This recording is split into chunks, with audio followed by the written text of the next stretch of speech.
Oui, alors Graines de Star en 97, effectivement, c'est un tremplin. Comme tout ce type d'émission où on met en avant des artistes suivant leur talent, leur catégorie, imitateurs, chanteurs, danseurs, etc.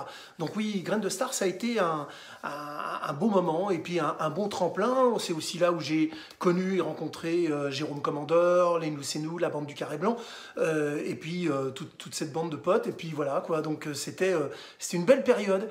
Et ce que j'aime bien dans ce type d'émission, c'était la bienveillance qui en ressortait. C'est-à-dire que les artistes qui passent, le jury, les votes, etc., c'est toujours fait avec une bienveillance. Et ça, c'est important parce que fut un temps, il y avait des émissions où ça clashait sur les artistes, où franchement, c'était à la limite de l'incorrect. Et je trouve pas ça génial. The Voice, par exemple, c'est extraordinaire parce que c'est toujours très, très, très bienveillant et avec les talents qui passent ou qui passent pas. Voilà.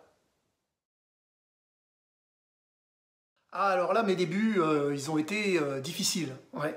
Ils ont été difficiles parce que j'ai démarré aux alentours de l'âge de 16 ans. J'ai commencé à faire animateur en discothèque. Et c'est là où j'ai vraiment eu mes premières scènes en tant qu'animateur et non pas qu'imitateur. Donc je me suis familiarisé avec la scène, avec le monde, avec la foule à ce moment-là. Et puis après, j'ai commencé à faire mes premières imitations, etc. Mais j'ai beaucoup, beaucoup galéré au début. J'avais pas de gala, j'avais pas de boulot. Je vivais chez l'une de mes sœurs qui était sans emploi.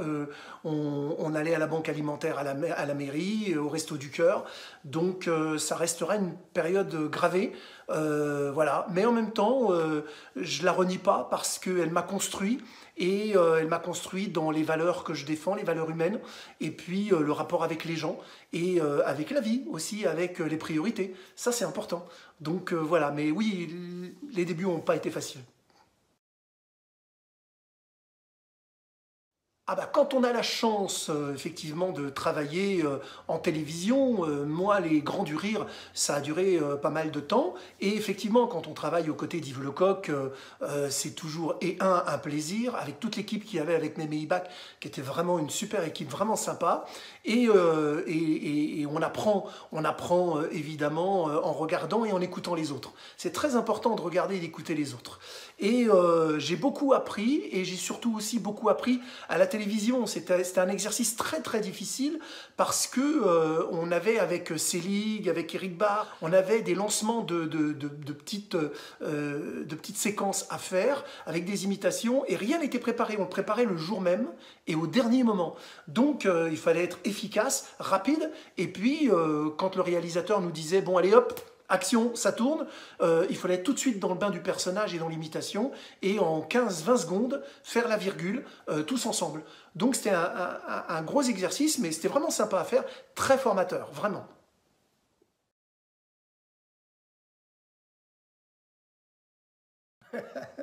Ah, sans voix en l'air. Bah, le jeu de mots de mon ancien spectacle, sans voix en l'air, bah, il est de moi. En fait, au début, le spectacle s'appelait Sans voix en l'air à moins le quart pétante. Et puis, je l'ai changé. Après, j'ai fait le jeu de mots avec Sans voix en l'air. Mais honnêtement, pour faire une confession, illégal peut-être, de légal, eh bien, je trouve que le jeu de mots, oui, il est sympa, et en même temps, je ne sais pas s'il m'a pas joué un petit peu des tours, parce que quand on fait le sans voix en l'air, cette double lecture du jeu de mots, on dit souvent que les imitateurs sont un peu graveleux, vulgaires. Voilà, moi c'est pas du tout le genre d'humour que j'ai dans mes spectacles. J'aime beaucoup les jeux de mots, j'aime aussi l'humour noir, j'aime bien quand ça clash aussi, mais pas dans la vulgarité et pas dans le gratuit. Et le côté sans voix en l'air, je pense que chez certains, ça a donné peut-être l'image de dire ouais, ça va être encore en dessous de la ceinture. Voilà, mais oui, le jeu de mots, je trouvais sympa aussi, c'est vrai.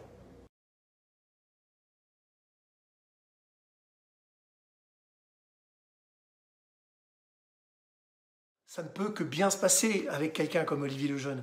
C'est, c'est, euh, pour moi, Olivier, c'est vraiment quelqu'un d'incroyable. C'est un boulimique de travail. Il a un talent, enfin, il a des talents. Il sait tout faire. C'est assez incroyable.